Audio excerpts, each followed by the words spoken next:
as it was understood by that first generation. Not just any interpretation, any understanding. No.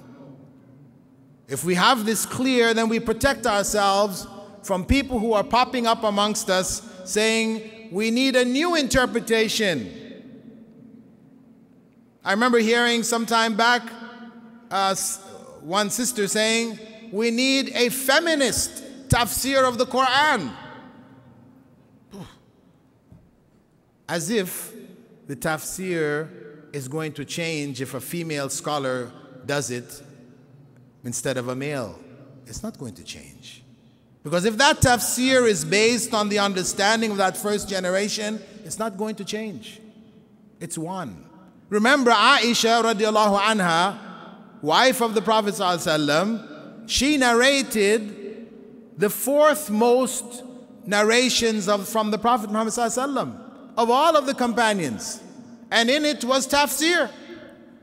So it is there already. We don't need to go find a feminist tafsir of the Quran, because the people who made tafsir, the mufassirun, were all male, so we say they're male chauvinists and their chauvinism is in the tafsir. No, this is nonsense. This is nonsense. And the person who calls to Allah, he or she must first have knowledge. As we said, قُلْ هُوَ اللَّهُ أَحَدٌ, that's basic knowledge. Give that much. If that's all you have, give it. And stop there. Know where your limits are. But there should be a basis of knowledge. As Allah said, قُلْ هَذِهِ سَبِيلِي أَدْعُو إِلَى اللَّهِ عَلَى بَصِيرًا. He had the Prophet ﷺ say that. Say, this is my way, and I invite to Allah with certain knowledge. Ala basira. And in the da'wah there should be kindness and gentleness. As Allah subhanahu wa ta'ala said to the Prophet ﷺ, لَوْ كُنْتَ فَضًّا غَلِيظَ الْقَلْبِ لَمْ فَضُّوا مِنْ حَوْلِكَ. If you were harsh and hard-hearted, they would have fled from around you.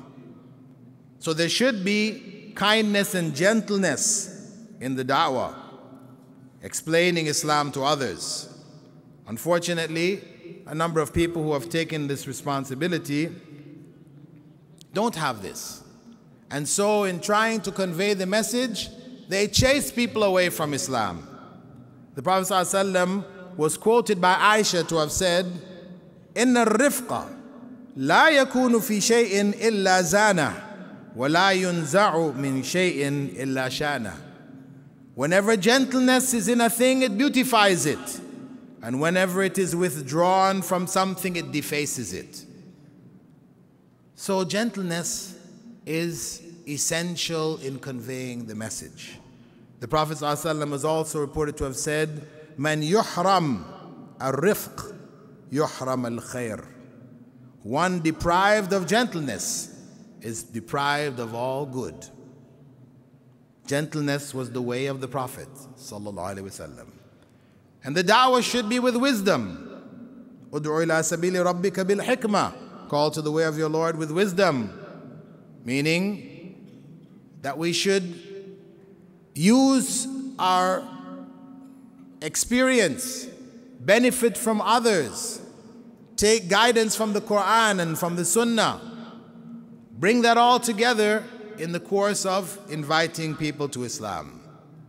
And we should be patient, because if one cannot be patient, then one cannot take up the responsibility of conveying the message. And part of that has to do with people thinking we have to convert people to Islam. No, we only have to convey the message. If we understand that, we can be patient. But if we think we have to convert people, then we become impatient. Because you will get out there and try to invite 10 people to Islam, and maybe all 10 of them will refuse. They're not interested. You invite another 10, same thing happens. And if you think that it's your duty to convert them, what's going to happen to you? You're going to be depressed. You're going to say, well, what's the point? And you're going to give up. But if you understand that, as Allah subhanahu wa ta'ala said, إِنَّكَ لَا تَهْدِي مَنْ أَحْبَبْتَ Indeed, you cannot guide whom you love. And he said that to Prophet Muhammad sallallahu alaihi wasallam. That the Prophet himself, alayhi salatu wasalam, could not guide people. He told him instead, وَمَا عَلَى الرَّسُولِ إِلَّا الْبَلَاغِ. The only obligation on the messenger is to convey the clear message. That is our obligation. So keep that in mind. And also, as I said before, note that our da'wah, our call, is fundamentally to morality. Our call is to morality, righteousness and goodness. As Allah described what is right and good in the Quran as al-ma'ruf, and what was evil as al-munkar. Al-ma'ruf means what is known by all the people. The essence of what Islam calls to is known by humankind as a whole, in their natures. فَأَلْهَمَهَا فُجُورَهَا وَتَقْوَاهَا. Allah told us that every soul has been given a consciousness of righteousness and corruption.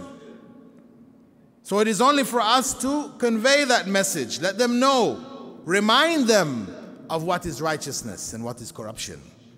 And this is our responsibility, to stand forth in this society and to call people using wisdom and call them to what is right and what is good. Stand up for it.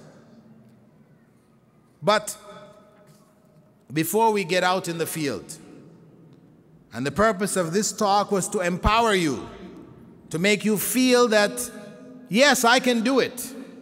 Yes, it is a responsibility. You should keep in mind to listen before you speak. When you go out to try to invite others to Islam, to explain Islam to them, you need to listen before you speak.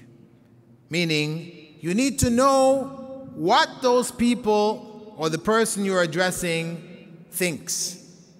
Don't assume. Find out what are their points of view. They could be a Christian, and the general belief of Christians is that there are three gods in one, called the Trinity, and God the Son, Son of God, is also God. I'm keeping track. Yes, they could have that belief. That is the belief of the mass of Christians, but not every Christian believes that. You may find many Christians who don't believe it, who say, no, I just pray to God the Father. I don't think Jesus really was God.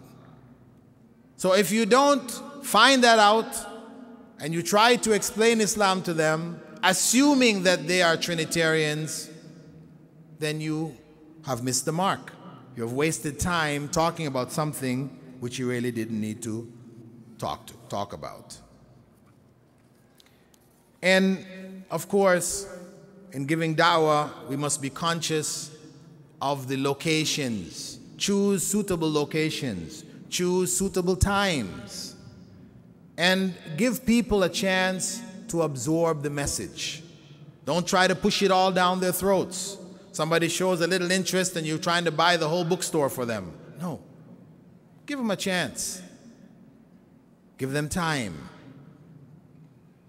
And there's one passing point I'd like to mention to you, is that of course, though the essence of the message of Islam is the oneness of Allah, Tawheed, and that we should worship Him alone, that is the essence of the message. People may ask us many questions, and we have to be prepared to answer them.